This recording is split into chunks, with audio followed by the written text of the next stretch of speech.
श्री स्वामी समर्थ. नमस्ते. ज्योतिष kitchen and recipe मध्ये आपले सगळ्यांचे मी अगदी खूप खूप मनापासून स्वागत करते. मी आज कस्टर्ड शेवई खीर बनवते आहे. एकदम सोपी आहे आणि तेवढीच चवदार पण लागते. चला तर आपण आता लगेच रेसिपीला सुरुवात करू. खीर बनवायसाठी बघा इथे मी कढई ठेवली आहे गॅसवर. थोडंसं तूप घालून घेते.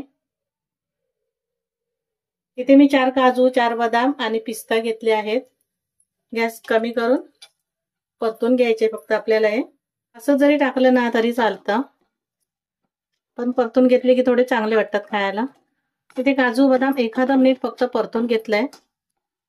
काढून घेते.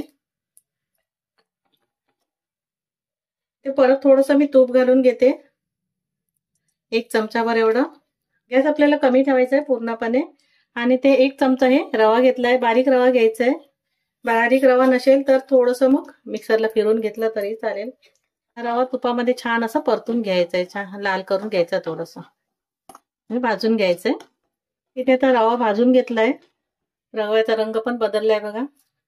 त्यामध्ये आता ही शेवई घालून घेते. ही शेवई जशी भाजलेली असते पण थोडंसं परतून घ्यायचं तुपावर, एखादा मिनिट फक्त. इथे आता 2 मिनिटं शेवया परतून घेतल्या मी रव्यासोबत. आता दूध घालून घेते. गरम करून थंड केलेलं दूध आहे, हे थोडं थोडं घालते. अर्धा लिटर दूध घेतलंय मी. थोडंसं दूध ठेवून द्यायचं आपल्याला, कस्टर्ड मध्ये मिक्स करायचंय त्याच्यामुळे. थोडंसं मध्यम करते आणि उकळी काढून घेते. खिरीला उकळी आली आहे.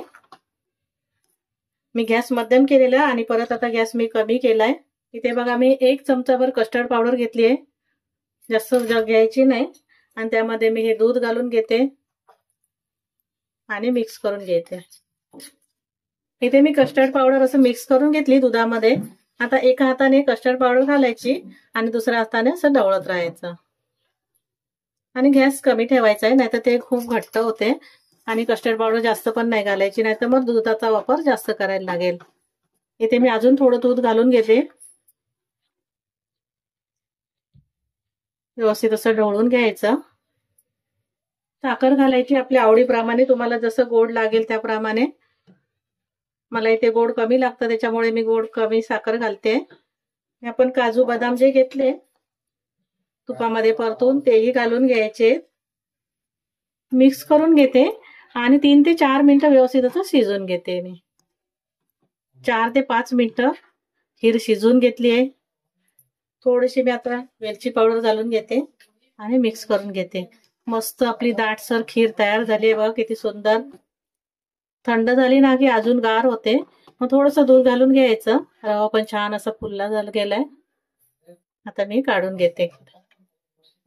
इथे बघा मस्त आपली एकदम दाटसर अशी खीर तयार झाली आहे. खूप सोपी आहे बनवायला आणि खायला पण छान मस्त वाटते. थोडेसे वरून मी काजू बदाम घेतलेले तुपामध्ये परतून ते घालून घेते. इथे आपली कस्टर्ड शेवई खीर तयार झाली आहे. एकदम साधे सोपी बनवायला. तेव्हा तुम्हाला रेसिपी आवडली असेल तर लाईक करा, शेअर करा, सबस्क्राईब करा. पुन्हा भेटू आपण अशाच एका नवीन व्हिडिओ सोबत. धन्यवाद. थँक्यू.